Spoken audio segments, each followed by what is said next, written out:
Hello student, welcome back to my channel. आजच्या या व्हिडिओमध्ये आपण भारतीय राज्यव्यवस्था म्हणजेच पॉलिटी या विषयाचा संपूर्ण अभ्यासक्रम शिकणार आहोत. तसेच स्पर्धा परीक्षेच्या दृष्टीने सर्वात महत्त्वाचे टॉपिक कोणते, त्यांची योग्य क्रमवारी काय आहे, अभ्यासाची सुरुवात नेमकी कुठून करावी याबद्दल सविस्तर चर्चा करणार आहोत. अनेक विद्यार्थ्यांना पॉलिटी हा विषय खूप मोठा आणि अवघड वाटतो.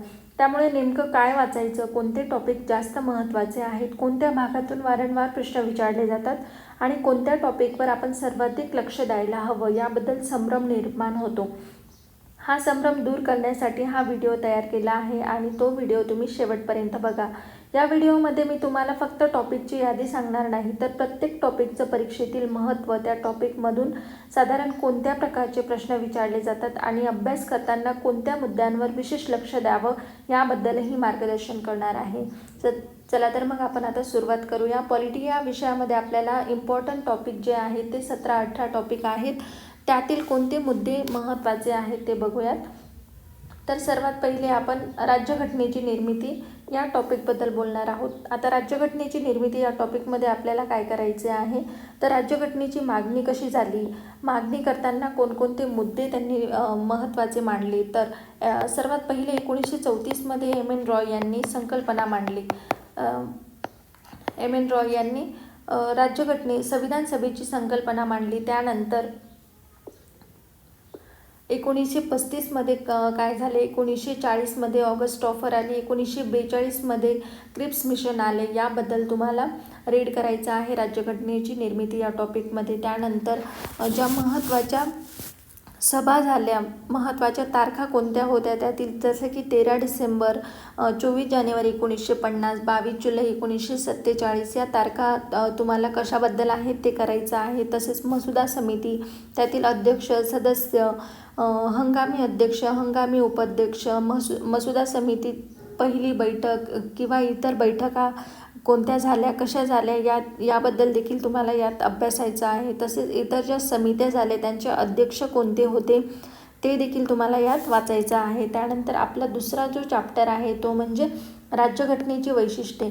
आता राज्यघटनेची वैशिष्ट्ये यामध्ये तुम्हाला राज्यघटनेतील भाग, परिशिष्टे, महत्त्वाच्या अनुसूच्या करायच्या आहेत. आपण कोणत्या देशाकडून काय घेतलेलं आहे ते आपल्याला अभ्यासायचं आहे. त्यानंतर महत्त्वाची कलमं कोणती आहेत याबद्दल, तसेच राज्यघटनेवरील टीका कोणत्या झाल्या, मते काय होती इतर व्यक्तींची ते देखील तुम्हाला करायचं आहे. त्यानंतर तिसरा जो चॅप्टर आहे तो म्हणजे सरनामा म्हणजेच उद्देशिका. आता यात तुम्हाला काय करायचं आहे की महत्त्वाचे खटले कोणते झाले, सरनाम्याचे महत्त्व काय आहे, सरनाम्यावरील व्यक्त केलेली इतर व्यक्तींची मते कोणती होती, 42वी घटना दुरुस्ती, अशा या इम्पॉर्टंट ज्या काही मुद्दे आहेत ते तुम्हाला यात करायचे आहे. त्यानंतर आपला जो पुढचा जो टॉपिक आहे तो म्हणजे राज्यांचा संघ व राज्यक्षेत्र.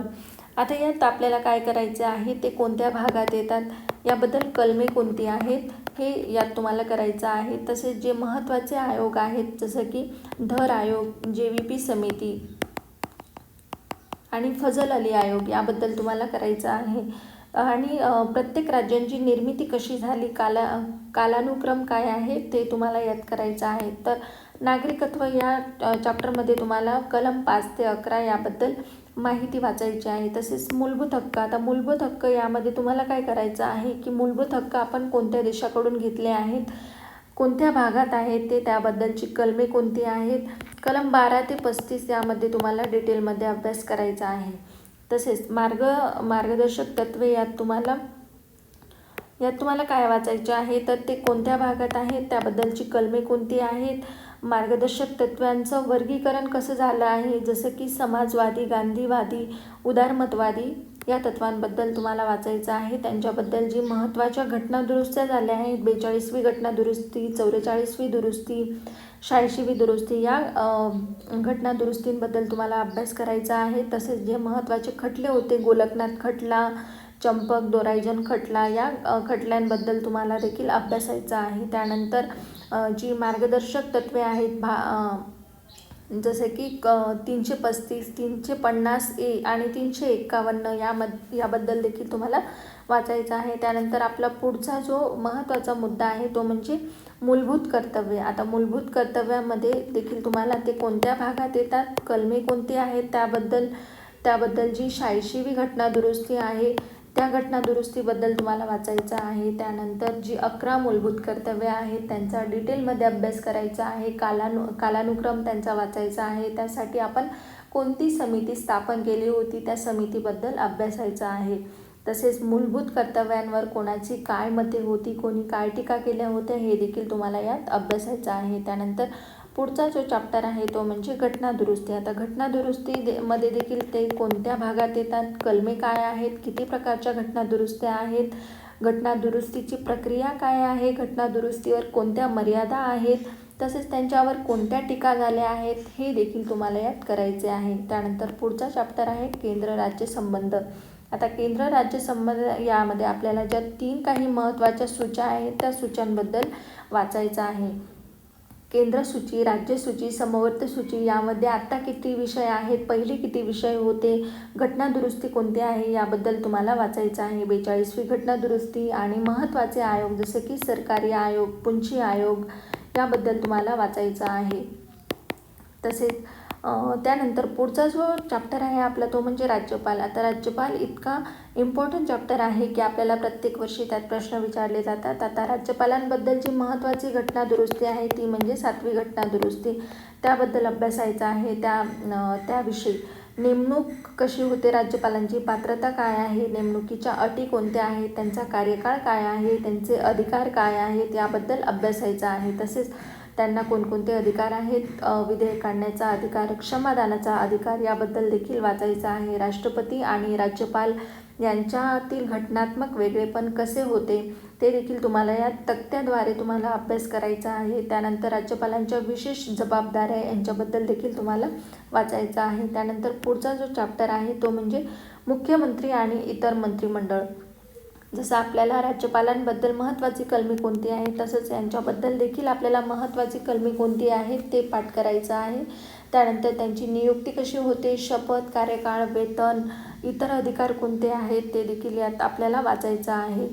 त्यानंतर पुढचा जो चॅप्टर आहे तो म्हणजे राज्य विधिमंडळ. आता राज्य विधिमंडळ हे कोणत्या भागात येतात, कलमे कोणती आहेत त्याबद्दल हे आपल्याला वाचायचं आहे. राज्य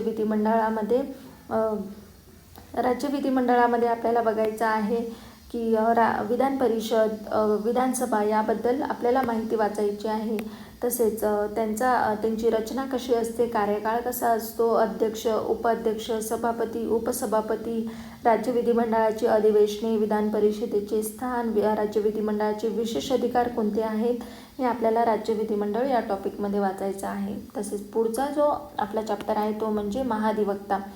आता महाधिवक्ता या चॅप्टरमध्ये आपल्याला काय वाचायचे आहे, जितकं राज्यपाल आपल्यासाठी इम्पॉर्टंट आहे तितकाच महाधिवक्ता हा आपल्यासाठी चॅप्टर इम्पॉर्टंट आहे.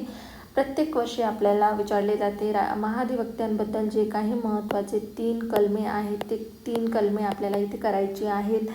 त्यांची नेमणूक कशी होते, पात्रता कशी होते, पदावधी काय असतो, कर्तव्य काय असतो, अधिकार काय असतं त्यांचे हे आपल्याला महाधिवक्ता या चॅप्टरमध्ये करायचं आहे.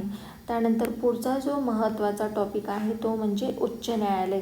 आता उच्च न्यायालय यामध्ये आपल्याला काय करायचे आहे तर उच्च न्यायालयाची स्थापना कधी झाली आहे, उच्च न्यायालयाची रचना काय आहे, त्यानंतर न्यायाधीशांची नियुक्ती कशी होते, पात्रता कशी होते, पात्रता काय असते, शपथ, वेतन, त्यांचा कार्यकाळ, पदच्युती याबद्दल आपल्याला वाचायचे आहे. तसेच हंगामी, अतिरिक्त व निवृत्त न्यायाधीश, उच्च न्यायालयाचे स्वातंत्र्य, उच्च न्यायालयाचे अधिकार क्षेत्र, उच्च न्यायालयाचे स्थापना वर्ष हे सर्व आपल्याला उच्च न्यायालय या टॉपिकमध्ये करायचं आहे. त्यानंतर 16वा जो चॅप्टर आहे तो म्हणजे महत्त्वाचे आयोग. आता महत्त्वाचे आयोग यामध्ये आपल्याला केंद्रीय निवडणूक आयोग, तसेच राज्य निवडणूक आयोग आणि राज्य लोकसेवा आयोग या आयोगांबद्दल आपल्याला वारंवार प्रश्न विचारले जातात, तर त्याबद्दल थोडासा डिटेलमध्ये आपल्याला अभ्यास करायचा आहे. तसेच पुढचा जो चॅप्टर आहे तो म्हणजे राजभाषा. आता इथे राजभाषामध्ये कलम 343 ते 351 आपल्याला डिटेलमध्ये अभ्यासायचं आहे.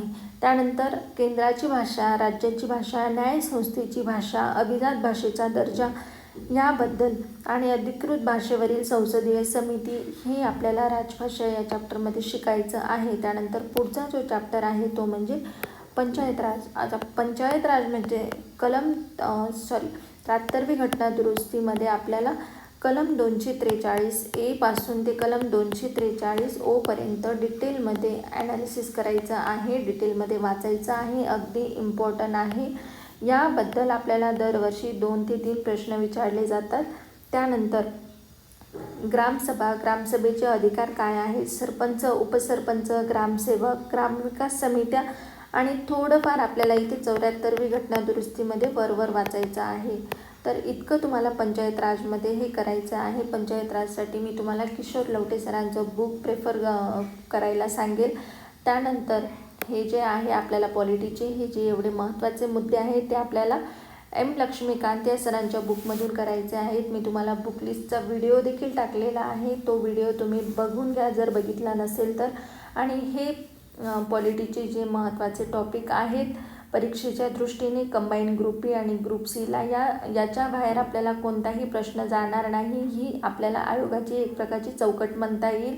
आणि यात तुम्ही म्हणाल की राष्ट्रपती, संसद, पंतप्रधान, उपराष्ट्रपती यांच्याबद्दल मी लिहिलेलं नाही, कारण ते आपल्याला आपल्या आयोगाच्या चौकटीत ते येत नाही. जरी आपल्याला त्यांच्यावर प्रश्न विचारला तर तो मागच्या वर्षी आपल्याला उपराष्ट्रपती यांच्याबद्दल प्रश्न विचारले होते, तर ते काय उपराष्ट्रपती यांनी राजीनामा दिला आणि ते थोडेसे चर्चेत होते, त्यामुळे आपल्याला त्यात त्याचे प्रश्न होते. आपल्याला करंटच्या बेसिसवर आपल्याला ते मुद्दे करायचे आहेत. जर त्यांच्यापैकी एखादा मुद्दा आपल्याला चर्चेत दिसला तर आपण तो करायचा आहे, अन्यथा आपण हे सर्व मुद्दे करायचे आहेत. हे आपल्याला परीक्षेच्या दृष्टीने इम्पॉर्टंट आहेत. पुढच्या व्हिडिओमध्ये मी तुम्हाला भूगोल या विषयाबद्दल असं डिटेलमध्ये सांगणार आहे.